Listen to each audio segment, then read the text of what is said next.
Hello students, good afternoon. मैं प्रीति प्रजापति स्वागत करती हूँ आपके अपने यूट्यूब चैनल जेके स्टडी सेंटर पर।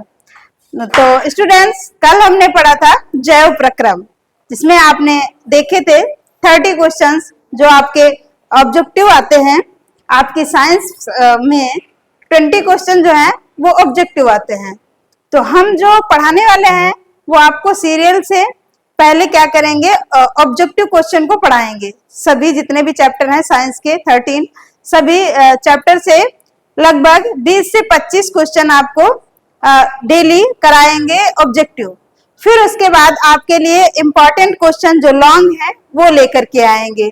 तो कल की क्लास में हमने पहली क्लास थी हमारी, उसमें हमने जैव प्रक्रम के बारे में पढ़ा था। और आज हम पढ़ने वाले हैं कि आपका जो बायोलॉजी से संबंधित जो चैप्टर है, चैप्टर नंबर 7, जीव जनन कैसे करते हैं।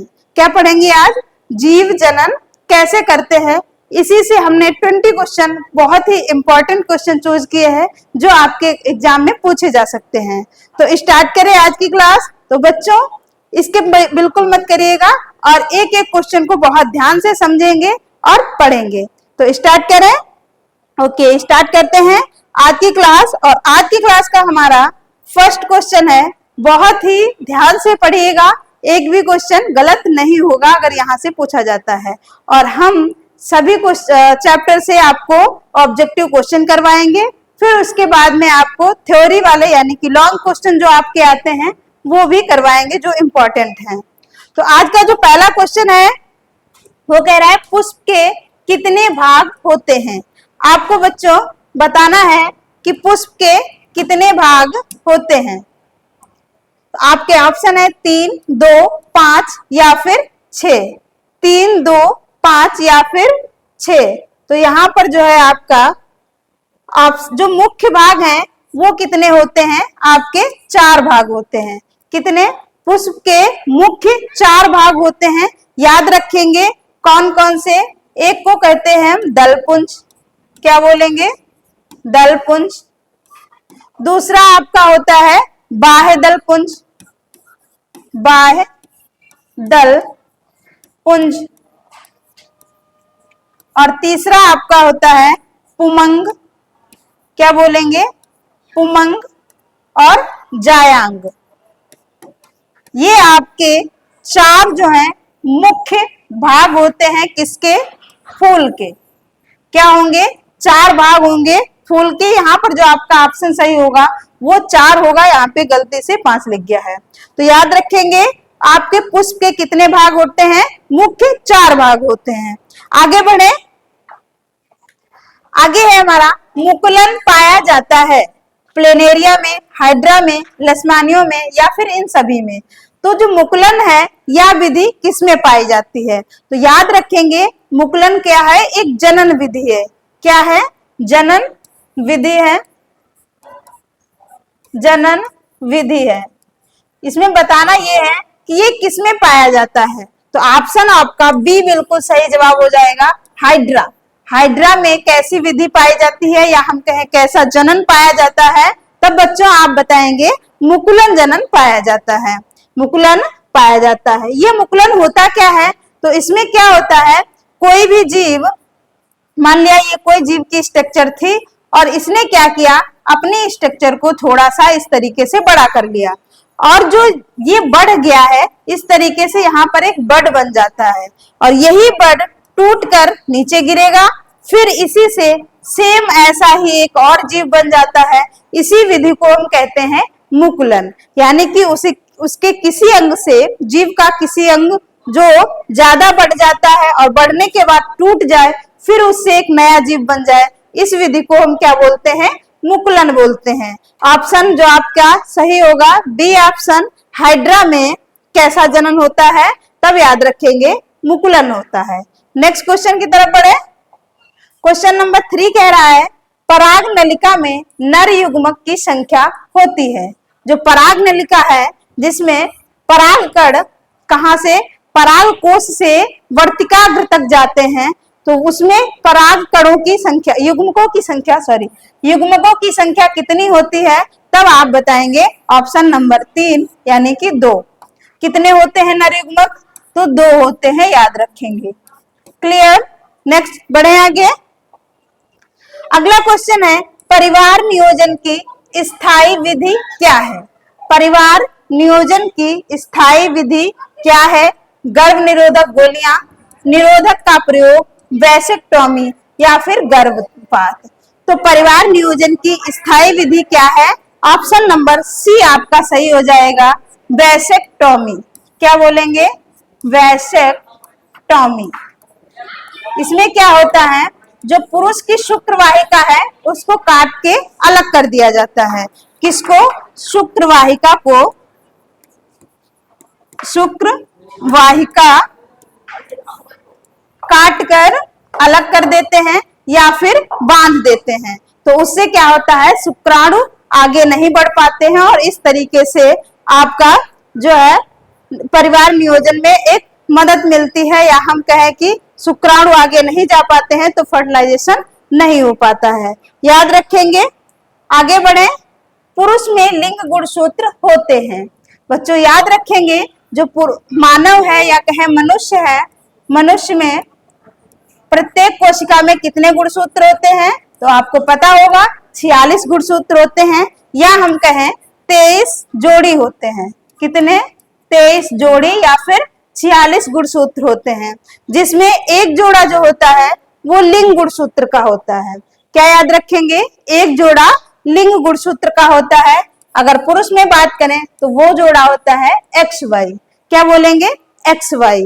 और महिला की बात करें तो महिला में कौन सा होता है? तो वो याद रखेंगे आप XX। जो लिंग गुणसूत्र का जोड़ा होगा वो XX किसमें होगा? महिलाओं में, और XY किसमें होगा? पुरुषों में। तो आपसे पूछा है पुरुषों में लिंग गुणसूत्रों का जोड़ा कौन सा सही होगा, तब आप बताएंगे XY। क्या बोलेंगे? XY। क्लियर? आगे बढ़े। अगला है, परागकण किसके अंदर बनते हैं? परागकण किसके अंदर बनते हैं? ये आपका क्वेश्चन है। ऑप्शन है बाह्यदल, अंडाशय, परागकोश या फिर अंडक। जो आपके परागकण हैं ये कहाँ बनते हैं? तो परागकोश में बनते हैं। कहाँ बनते हैं? परागकोश में बनते हैं, जो कि पुरुष जनन अंग है। क्या बोलेंगे? पुरुष जनन अंग का भाग है। फ्लावर में यानी पुष्प में। किसमें? पुष्प में बात कर रहे हैं हम। पुष्प में पुरुष जनन अंग भाग है परागकोश। यहीं पर परागकण क्या होते हैं? बनते हैं। और फिर इसके बाद में कहा जाते हैं? तो आपके वर्तिकाग्र में जाते हैं, जो कि मादा जनन अंग है। याद रखेंगे, ये पुरुष जनन अंग का भाग है परागकोश, जहां पर क्या होता है? परागकण बनते हैं और फिर इसके बाद में मादा जनन अंग यानी कि वर्तिकाग्र तक पहुंचते हैं। अगला क्वेश्चन है, मानव में भ्रूण को पोषण मिलता है। जो एम्ब्रियो बनता है उसको पोषण कौन देता है? ये याद रखना है आपको। ऑप्शन है अंडाशय से, प्लेसेंटा से, कवक से या फिर फैलोपियन ट्यूब से। तो बच्चे याद रखेंगे, आपका जो भ्रूण है, भ्रूण को पोषण जो मिलता है वो किससे मिलता है? प्लेसेंटा से मिलता है। हिंदी में इसको अपरा भी कहते हैं, याद रखेंगे अपरा। क्या मिल सकता है? आपको लिखा हुआ वहां पर अपरा भी मिल सकता है। तो इंपॉर्टेंट क्वेश्चन है, बहुत ही इंपॉर्टेंट है, याद रखेंगे। ये क्वेश्चन कैसा है? इंपॉर्टेंट क्वेश्चन है कि भ्रूण को पोषण प्रदान करता है कौन? तब आप बताएंगे प्लेसेंटा। आगे बढ़े। अगला है, एक पुरुष के स्त्री केसर के मध्य भाग को क्या कहा जाता है? एक पुरुष के स्त्री केसर के मध्य भाग को क्या कहा जाता है? ऑप्शन है वर्तिकाग्र, वर्तिका, अंडाशय या फिर बीजांड। तो जो मादा जनन अंग होता है पुष्प में इस तरीके से होता है, इस तरीके से। तो ये आपका अग्रभाग हो गया और ये आपका निचला भाग हो गया। मध्य भाग ये, इसको क्या बोलेंगे? वर्तिका बोलते हैं। क्या बोलते हैं? वर्तिका। तो इसका जो सही जवाब हो जाएगा ऑप्शन नंबर बी। और ये क्या होता है? वर्तिकाग्र। क्या बोलेंगे? वर्तिकाग्र। याद रखेंगे, इसको वर्तिकाग्र कहते हैं और मिडिल भाग को वर्तिका कहते हैं। बिल्कुल कंफ्यूज नहीं होना है। तो इसमें पूछा गया था पुरुष नहीं, सॉरी यहाँ पे पुष्प होगा बच्चों, याद रखेंगे यहाँ पर पुष्प होगा। क्या होगा? पुष्प।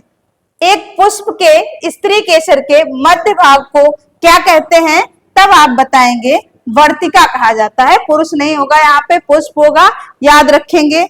आगे बढ़े। द्विनिषेचन, क्या बोलेंगे?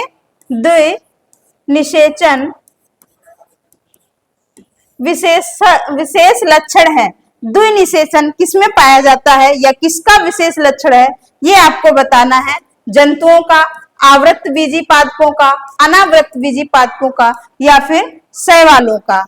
तो याद रखेंगे द्विनिषेचन की विधि किसमें पाई जाती है या द्विनिषेचन जनन किसमें पाया जाता है, तब आप याद रखेंगे आवृत बीजी पौधों में। क्या याद रखेंगे? आवृत बीजी पौधों में। आगे बढ़े। अगला है आपका पराग कणों का पराग कोश से वर्तिकाग्र तक स्थानांतरण क्या कहलाता है? जो हमने बताया था आपका पुष्प का नर जनन अंग, क्या बोलेंगे? पुष्प का नर जनन अंग ये था। इसमें क्या था? ये आपका क्या है? पराग कोश है, पराग कोश। यहां पर क्या बन रहे हैं? परागकण बन रहे हैं। और जो अभी हमने बताया था मादा जनन अंग, पुष्प में मादा जनन अंग, तो यहां से इसको बोलते हैं वर्तिकाग्र। क्या बोलेंगे? वर्तिकाग्र। अब क्या होगा? ये जो यहाँ परागकण बन रहे थे, ये परागकण कहाँ आएंगे? वर्तिकाग्र तक आएंगे। कहाँ आएंगे? वर्तिकाग्र तक आएंगे। इस क्रिया को क्या कहते हैं? तो इस क्रिया को कहते हैं परागण। क्या कहते हैं? परागण। याद रखेंगे पराग कणों का पराग कोश से वर्तिकाग्र तक, फिर से बोलेंगे पराग कणों का पराग कोश से वर्तिकाग्र तक जाना क्या कहलाता है? परागण कहलाता है। क्या कहलाता है? परागण कहलाता है। याद रहेगा। आगे बढ़े। अगला क्वेश्चन है निषेचन के बाद पुष्प का कौन सा भाग फल में बदल जाता है? ऑप्शन है पुंकेसर, वर्तिका, अंडाशय या फिर बीजांड। तो कौन सा ऐसा भाग है जो निषेचन के बाद किसमें बदलता है?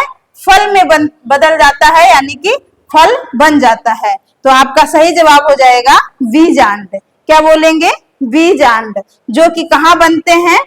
तो आप याद रखेंगे जो आपका मादा जनन अंग था पुष्प का, क्या था? मादा जनन अंग था। यहीं पर क्या होते हैं? बीजांड बनते हैं। याद रहेगा। आगे बढ़े। अगला है जायगोट में गुणसूत्र की संख्या होती है। जायगोट में गुणसूत्र की संख्या किस किस प्रकार की होती है? 4x, 2x, 2n या फिर x। तो जायगोट आपका जो है ये इसको हिंदी में बोलते हैं युग्मनज। क्या बोलेंगे? युग्मनज। ये जो होता है द्विगुणित होता है। क्या बोलेंगे? द्विगुणित। या हम कहें इसमें जो गुणसूत्र होंगे वो कैसे होंगे? जोड़े में होंगे। गुणसूत्र कैसे होंगे? जोड़े में होंगे। गुणसूत्र जोड़े में पाए जाते हैं। तो यह जो है 2x प्रकार का होता है। जाइगोट जो है 2x प्रकार का होता है, या हम कहें द्विगुणित होता है। इंग्लिश में डिप्लॉयड बोलते हैं। क्या बोलेंगे? डिप्लॉयड। हिंदी में जाइगोट को हम युग्मनज बोलते हैं, जो कि 2x प्रकार का होता है, यानी कि जो इसमें गुणसूत्र होंगे वो पेयर में होंगे। आगे बढ़े। अगला है अलैंगिक जनन मुकुलन द्वारा होता है। कहने का मतलब अलैंगिक जनन हो और मुकुलन के द्वारा हो, ऐसा उदाहरण बताना है कि किस में होता है। ऑप्शन है आपके अमीबा, ईस्ट, प्लाज्मोडियम या फिर लेशमानिया। तो इसका आपका जो सही जवाब हो जाएगा ईस्ट। ईस्ट में अलैंगिक और मुकुलन होता है। अलैंगिक जनन में याद रखेंगे सिर्फ और सिर्फ एक ही जनक की आवश्यकता होती है। क्या बोलेंगे? एक जनक की आवश्यकता होती है। एक जनक की आवश्यकता होती है, ऐसा जो है आपका होती है। ये जनन जो है आपका कैसा जनन कहलाता है? अलैंगिक जनन कहलाता है। इसमें दो जनक नहीं होते हैं, सिर्फ और सिर्फ एक जनक ही जनन करता है और उसे अपने समान संतान उत्पन्न करता है। याद रखेंगे, इसमें जो संतानें होंगी, जो इसमें संतान बनेगी, वो हूबहू अपने पेरेंट्स यानी कि अपने पिता के समान होगी या अपने जनक के समान होगी। तो ऑप्शन नंबर 2 ईस्ट इसमें सही जवाब हो जाएगा। अगला है, निम्नलिखित में से कौन मानव में मादा जनन तंत्र का भाग नहीं है? बहुत ही ध्यान से क्वेश्चन को पढ़ना है। पूछा गया मादा जनन तंत्र का भाग नहीं है। ऑप्शन है आपके अंडाशय, गर्भाशय, शुक्रवाहिका या फिर इनमें से कोई नहीं। तो बच्चे याद रखेंगे, जो आपका शुक्रवाहिका है ये नर जनन का भाग है, नर जनन अंग का भाग है, या हम कहें ये नर जनन अंग है। याद रखेंगे, ये नर जनन अंग का भाग है आपका शुक्रवाहिका। बाकी का अंडाशय और गर्भाशय ये मादा जनन तंत्र में आता है, जबकि शुक्रवाहिका किसमें आएगा? नर जनन तंत्र में आएगा। किसमें आएगा? नर जनन तंत्र का भाग है, ये कह सकते हैं हम। तो याद रहेगा, जो आपका शुक्रवाहिका है ये किसमें आएगा? नर जनन तंत्र में आएगा, याद रखना है। आगे बढ़े, परागकोश में होते हैं, ये तो हम आप बता सकते हैं बहुत ही अच्छे से कि परागकोश में क्या होता है या परागकोश में क्या बनते हैं। ऑप्शन है आपके बाह्य दल, अंडाशय, अंडक या फिर परागकण। तो परागकोश में क्या बन रहा था? परागकण। और यही परागकण कहाँ जाते हैं? वर्तिकाग्र तक जाते हैं। कहाँ जाते हैं? वर्तिकाग्र तक। और इस क्रिया को क्या कहा जाता है? परागण कहा जाता है। तो यहां से आपको समझ में आ गया होगा, यहां से अगर कोई भी क्वेश्चन आता है तो छूटना नहीं चाहिए, क्योंकि जो परागकोश है यहाँ पर क्या बनते हैं? परागण बनते हैं। और ये परागण वर्तिकाग्र तक जाते हैं, जो कि फीमेल रिप्रोडक्टिव ऑर्गन है, या हम कहें कि पुष्प का मादा जनन अंग है, यहां तक जाता है। और इस क्रिया को हम क्या कहते हैं? परागण कहते हैं। याद रहेगा। आगे बढ़े, अगला है, पुष्प में नर और मादा युग्मकों का व्युत्पन्न करने वाला भाग कौन सा है? कहने का मतलब, पुष्प में नर और मादा युग्मक, नर युग्मक और मादा युग्मक उत्पन्न करने वाला, यहाँ पर व्युत्पन्न लिखा होगा, ठीक है, व्युत्पन्न करने वाला अंग कौन सा है ये बताना है। ऑप्शन है आपके पुंकेसर और परागकोश। तो पुंकेसर क्या है? ये नर जनन अंग है, ये आपको पता है। लेकिन परागकोश भी क्या है? ये भी नर जनन अंग का ही भाग है। अगला है तंतु और वर्तिकाग्र। ये तंतु किसमें पाए जाते हैं? ये भी आपके पुंकेसर में पाए जाते हैं। वर्तिकाग्र ये सही था, लेकिन ये गलत हो गया। अगला कह रहा है परागकोश और अंडाशय। फिर अगला है पुंकेसर और वर्तिकाग्र। तो आपको पता है, जो नर जनन अंग है, यहाँ पर क्या बनते हैं? यहाँ पर बनते हैं आपके परागकण। और परागकण कहाँ बनेंगे? तो आपको पता होना चाहिए, परागकोश में बनेंगे। ऐसे ही जो मादा युग्मक है वो क्या होता है? आपका बीजांड। तो बीजांड कहाँ बनेगा? ये अंडाशय में बनता है। तो इसका जो सही जवाब हो जाएगा ऑप्शन नंबर सी सही जवाब हो जाएगा। पुष्प में नर युग्मक कहाँ बनेंगे? तब आप बताएंगे परागकोश में। और मादा युग्मक कहाँ बनेंगे? तो ये बनेंगे अंडाशय में। क्लियर? आगे बढ़े, अगला है अमीबा, स्पाइरोगारा और ईस्ट। स्पाइरोगाइरा और ईस्ट में जनन की सामान्य विशेषता क्या है? कहने का मतलब, अमीबा, स्पाइरोगाइरा और ईस्ट ये किस प्रकार का जनन करते हैं? जनन आपको पता होगा, आपने पढ़ा होगा। अगर नहीं पढ़ा है तो हम इसके बाद में आपको थ्योरी क्लासेस में पढ़ाएंगे, जिसमें इंपॉर्टेंट क्वेश्चन लेकर के आएंगे। तो ये अलैंगिक रूप से जनन करते हैं, ये सभी एक कोश की हैं। ये केवल लैंगिक रूप से जनन करते हैं, ये सभी बहुकोशिक हैं। तो आपको बताना यह है कि अमीबा, स्पाइरोगाइरा और ईस्ट में जनन की सामान्य विशेषता क्या है, यानी किस प्रकार का जनन करते हैं। तो बच्चों याद रखेंगे, ये सभी अलैंगिक जनन करते हैं। कैसा? अलैंगिक जनन करते हैं, जिसमें सिर्फ एक जनक की आवश्यकता होती है और इसमें जो संतान की उत्पत्ति होगी वो सेम अपने पिता के समान होगी। आगे बढ़े, अगला है एक लिंगी फूल का उदाहरण है। कहने का मतलब ऐसा कौन सा फूल है जिसमें सिर्फ एक प्रकार का जनन अंग होगा, या तो मादा जनन अंग होगा या फिर आपका नर जनन अंग होगा। पपीते का फूल, गुलाब का फूल, सरसों का फूल, आम का फूल। तो इसका राइट आंसर हो जाएगा पपीते का फूल। याद रहेगा, एक लिंगी फूल का उदाहरण। आगे बढ़े। हाइड्रा में प्रजनन होता है। हाइड्रा में कैसा प्रजनन होता है? मुकुलन द्वारा, विखंडन द्वारा, खंडन द्वारा या फिर कायिक प्रबंधन द्वारा। तो इसको हम डिस्कस कर चुके हैं पीछे। अब आप बता सकते हैं हाइड्रा में प्रजनन कैसा होता है? तो आपका राइट आंसर हो जाएगा बच्चे मुकुलन द्वारा। किसके द्वारा? मुकुलन द्वारा, जिसमें क्या होता है, जीव अपने कोई किसी भी भाग को बढ़ा लेता है और बढ़ करके वो टूट जाएगा, टूटने के बाद फिर से एक नया जीव बन जाता है। इस तरीके से होता है मुकुलन, जो कि हाइड्रा में देखा जाता है। पुष्प का जनन अंग है। पुष्प का कौन सा जनन अंग है, ये आपको बताना है। ऑप्शन है आपके दल पुंज, जायांग, तना, बाह्य दल पुंज। तो इसका राइट आंसर हो जाएगा जायांग। पुष्प का जनन अंग है, याद रखेंगे। अगर पूछा जाए पौधे का कौन सा भाग जनन करता है, तब उसमें आपका जवाब होना चाहिए पुष्प। तो बच्चों कमेंट बॉक्स में कमेंट करके बताना है कि कैसी लगी आज की क्लास, और आज की क्लास और कल की क्लास दोनों को देखिएगा। इसके बाद में हम एक नेक्स्ट चैप्टर में फिर से 20 से 25 प्रश्न आपको लेकर के आएंगे। Thank you.